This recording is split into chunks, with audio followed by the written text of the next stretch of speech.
ये काल सामाजिक कुरीतियों जैसे विधवाओं का शोषण, बाल विवाह, छूत और सती प्रथा से जकड़ा हुआ था। ऐसे समाज में एक स्त्री का भविष्य क्या होगा, उसकी दिशा क्या होगी, उसे एक स्त्री ही समझ सकती थी। और ऐसे ही समय में सावित्री बाई फुले का जन्म हुआ था। फिर क्या हुआ काका? सावित्री बाई और लड़कियों जैसी नहीं थी। उन्हें बचपन से ही पढ़ने लिखने का शौक था, लेकिन तब के पुरुष प्रधान समाज में लड़कियों का पढ़ना का अभिशाप माना जाता था। और सावित्री बाई का विवाह ज्योतिबा फुले से हो गया।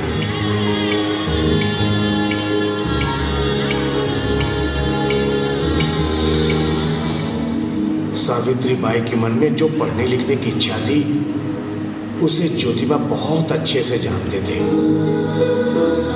और इस तरह सावित्री बाई की शिक्षा का आरंभ हुआ। समय के साथ साथ उनकी आयु भी बढ़ती गई और उनके बीच का प्यार भी। और ज्योतिबा के सहयोग से सावित्री बाई ने अपनी शिक्षा भी पूरी कर ली थी। लेकिन समाज में महिलाओं की दुर्दशा उस वक्त भी नहीं बदली थी। क्या हुआ? आप इतने परेशान क्यों हैं? सावित्री, कितनी अजीब बात है। हम अपने आंगन को तो साफ देखना पसंद करते हैं, पर हमारे समाज को नहीं। पानी तब तक स्वच्छ रहता है जब तक वो बहता रहे। इसी तरह समय के साथ साथ हमारे विचार, हमारा समाज आगे नहीं बढ़ा तो हम पिछड़ जाएंगे, मलिन ही रह जाएंगे। क्या समस्या जो आपको इतना विचलित कर रही है? स्त्रियों की दुर्दशा। स्त्रियों की दुर्दशा मुझसे देखी नहीं जा रही, और उस दुर्दशा का एक ही निराकरण है, विद्या प्राप्ति। सावित्री, मैंने तुम्हें शिक्षा देकर एक दिए को जलाया है। क्या हम उस एक दिए से 1000 दिए नहीं जला पाएंगे? मैं स्वयं स्त्रियों को जाकर पढ़ाऊं, ये शक्य नहीं। आप मेरे निश्चय को पूरा कर सकती हैं? आपका प्रेम ही मेरे लिए प्रतिबद्धता है। सोच लो, रास्ता बहुत कठिन है। अगर आपका साथ रहा तो नहीं लगेगा। अंधकार कितना भी गहरा क्यों ना, उजाला तो होता ही है ना। सावित्री बाई फुले ने अपने पति ज्योतिबा के साथ मिलकर देश में महिला शिक्षा की नींव रखी थी, और वो देश की पहली महिला अध्यापिका बन गई थी। और उन्होंने गांव में घर घर जाकर शिक्षा के लिए आमंत्रित किया। काका, मैं आपके बच्चे को शिक्षित करना चाहती हूँ। क्या आप नहीं चाहते कि आपकी बेटियां भी पढ़ें लिखें, वो भी कुछ बने? क्या आप चाहते हैं कि वो भी वो सब भुगतें जो आप लोगों ने भुगता है? आपकी बच्चियों का भी शिक्षा पर उतना ही अधिकार है जितना कि बेटों का। आप मेरा भरोसा कीजिए, मेरा विश्वास कीजिए। नहीं करना हमको भरोसा। मान मुर्गियों को नहीं पढ़ाना हमको। उनके इस कदम का बहुत लोगों ने विरोध किया और कई लोगों ने उनका समर्थन भी किया। क्या बात है पंडित, बहुत शांत लग रहे हो। और शांतता हमें पसंद नहीं। बोलो क्या बात है? समस्या है महाराज। क्या समस्या है?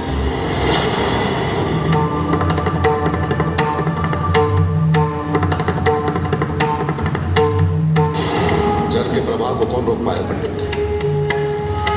पर इन छोटे मोटे कंगरों से कुछ फर्क नहीं पड़ता।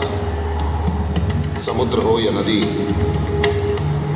साम दाम दंड भेद, हमें जो करना है वो करेंगे, परंतु स्त्री को आज रोकेंगे। उत्तम महाराज। बच्चों, शिक्षा तो एक ऐसा प्रकाश है जिससे जीवन के सारे अंधकार नष्ट हो जाते हैं। शिक्षा तो एक शक्ति है जिससे हम अपने अंदर की सारी कमजोरियों को दूर कर सकते हैं।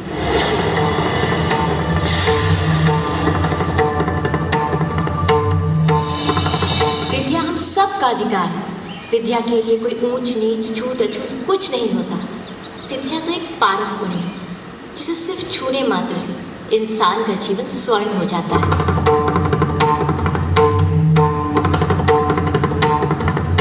विद्या से इंसान सिर्फ स्वयं का ही नहीं बल्कि पूरे समाज का उद्धार कर सकता है। समझे मेरी बात? बंद करो ये सब के सब अपने घर जाओ और यहाँ आने का तो साहस मत करना। जाओ जाओ। अरे रुको, ठहरो, सुनो तो।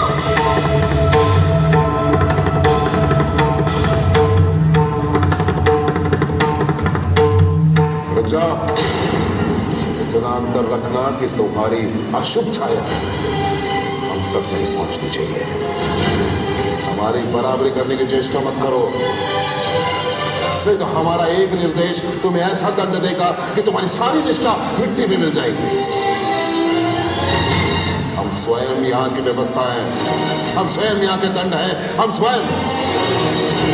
देखो सावित्री, यदि कल तक तुमने अपना ये प्रयास बंद नहीं किया तो कल के सूर्यास्त तक तुम सदा सदा के लिए अस्त हो जाओगे।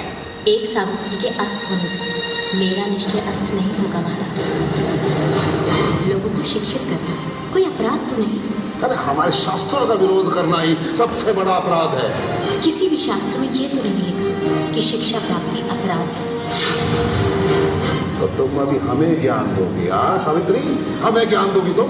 नहीं, मैं सिर्फ अज्ञानता मिटा रही हूँ। इसका परिणाम बहुत बुरा होगा सावित्री। चिंता नहीं। अरे बहिष्कृत कर देंगे तुम्हें, दाना पानी उठ जाएगा इस गांव से, बाहर निकाल देंगे गांव से तुम्हें। तो एक नए समाज का निर्माण होगा। तो तुम हमें ललकार रही हो? नहीं महाराज, ये पुकार मेरी नहीं बल्कि आने वाले कल की आहट है। अरे तुम्हारा आने वाला कल तो और भी ज्यादा दुश्वार होगा सावित्री, याद रखना। मुझे कल की नहीं काल की चिंता है। अरे हम स्वयं काल हैं, हम महाकाल हैं। तो ठीक है, अब आप ही मेरा काल निश्चित कीजिए कि आने वाले कल को आप दुश्वार करते हैं या आने वाला कल आपको दुरुस्त करता है। आज्ञा दीजिए महाराज।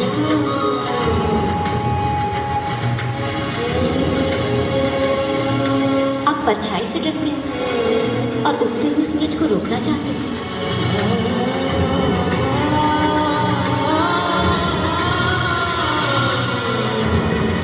सावित्री बाई के इरादे कमजोर नहीं हुए थे।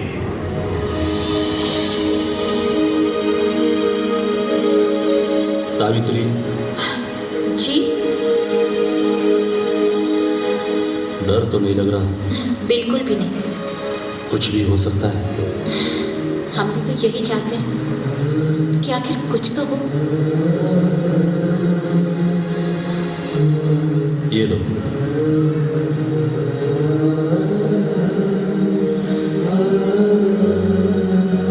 सावित्री, तुम जिस रास्ते से गुजरने वाली हो वहां तुम्हें इसकी जरूरत पड़ेगी। घर से लेकर विद्यालय तक सामाजिक कुरीतियों का कीचड़ है और उस कुरीतियों के कीचड़ से सनी हुई साड़ी को पहनकर कैसे शिक्षित करोगी अपने विद्यार्थियों को?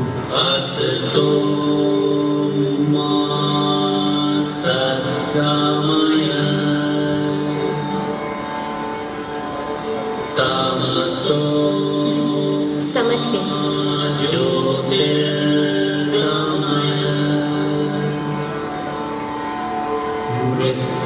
अरे वो सावित्री भाई, अरे कहाँ चली गांव की स्त्रियों को पढ़ाने के लिए? अरे जानती नहीं, बहुत बड़ा पाप कर रही है पाप। ये भाई समाज के बनाए हुए नियम और रीति रिवाजों के खिलाफ सावित्री बाई ने अपने कदम बढ़ा लिए थे।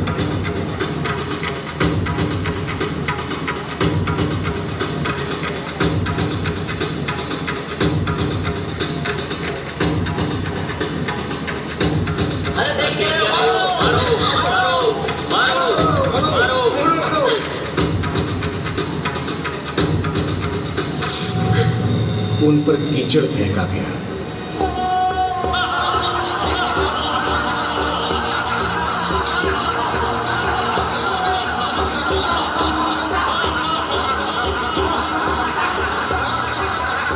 घर से लेकर विद्यालय तक सामाजिक कुरीतियों का कीचड़ है, और उस कुरीतियों के कीचड़ से सनी हुई साड़ी को पहनकर कैसे शिक्षित करोगी अपने विद्यार्थियों को?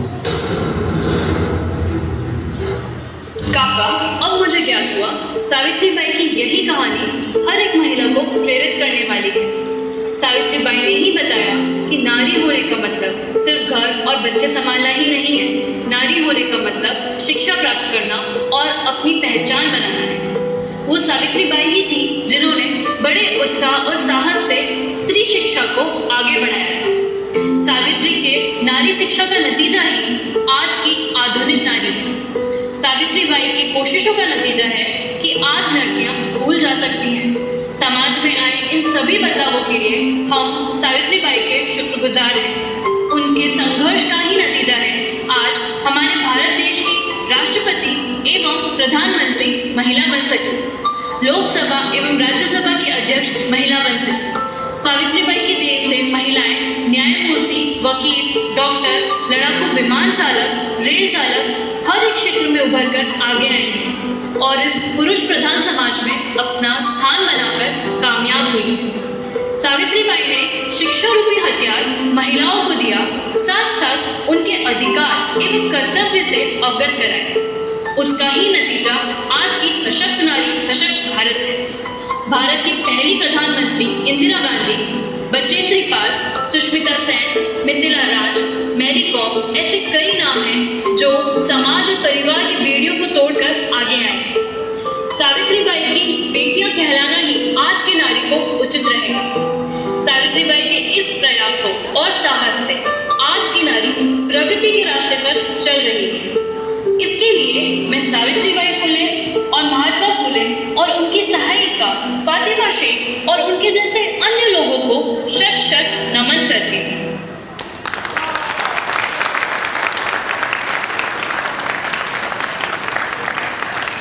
यह लघु नाटिका हमारे पीजीएम श्री लांचेवाल सर के प्रोत्साहन और मार्गदर्शन से इतने कम समय में सफलतापूर्वक प्रस्तुत हुआ है।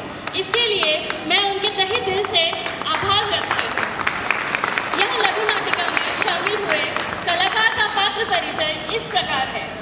कथावाचक श्री शंकरराव कदम एवं श्रीमती श्रेया मेहता। सावित्रीबाई श्रीमती दीप्ति विसिकर। ज्योतिबा फुले श्री अनिल शैलाल। महाराज श्री संदीप शिंदे। पंडित श्री दीपक यादव। फातिमा शेख श्रीमती स्वाति पुष्पक। गांवकरी श्री अरविंद लोखंडे एवं श्री केशव। धन्यवाद।